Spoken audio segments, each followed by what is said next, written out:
Okay guys, I hope you didn't find those questions too difficult. Well, because they weren't too difficult. Practicing and implementing style rules is a question of habit. It's a question of identifying what the style error is and then making that change. And very often you do the first draft, you then identify the style error in the review process, and in the second draft, that's where you make these changes.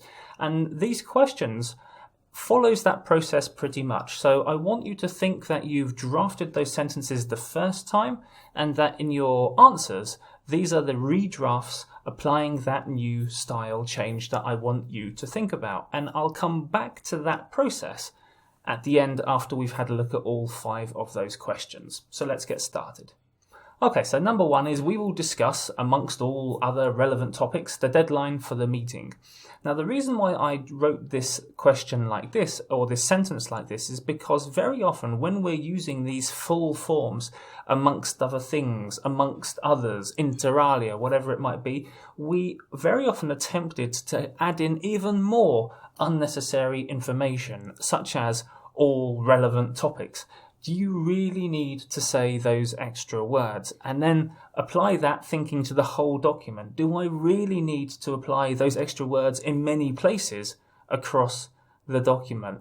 My answer or my suggestion would be no, you don't, and that by making a simple change we will discuss, i.e. the deadline for the meeting, it's a simple, clean, professional change.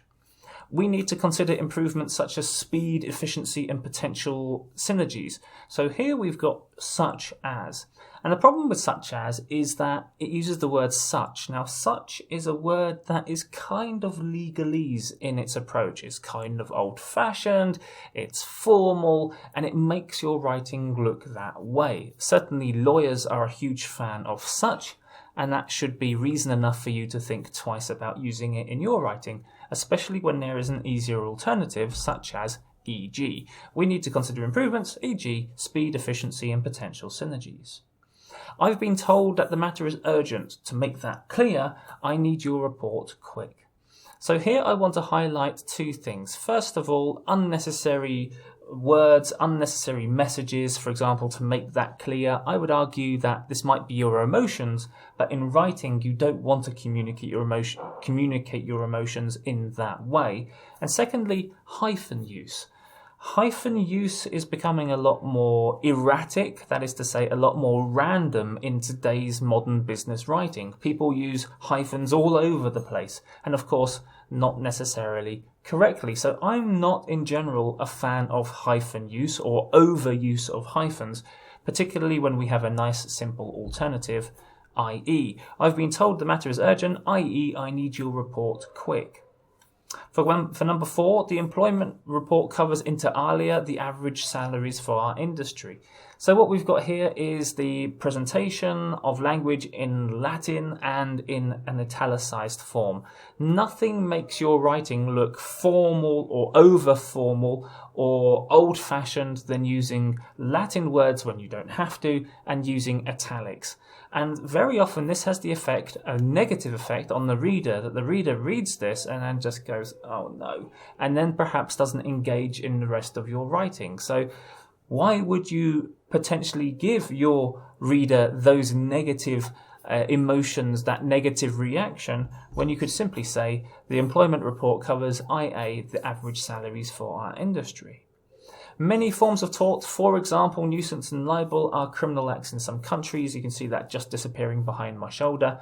I just want to highlight here, not only do we have a simple change just using e.g. instead of for example, but by using e.g. we have 1 comma less. Now you might think, 1 comma less, what's the big deal here? When you consider the whole document and the possible extra commas you're using unnecessarily, then it starts to make an impact. And generally speaking, the less commas we use, the better your writing will be. And certainly, I would argue, the less susceptible to misinterpretation. So there are 2 things I want to briefly talk about here. First of all, my use of commas with these abbreviations. You can see in all of these examples, the comma comes before the abbreviation, not after. This is my personal preference. This is my style guide. I would ask of you whichever you decide, to use commas before or commas after or commas before and after, to be consistent in the way that you use them. It's either the British style or the American style. Be consistent in whichever one you use.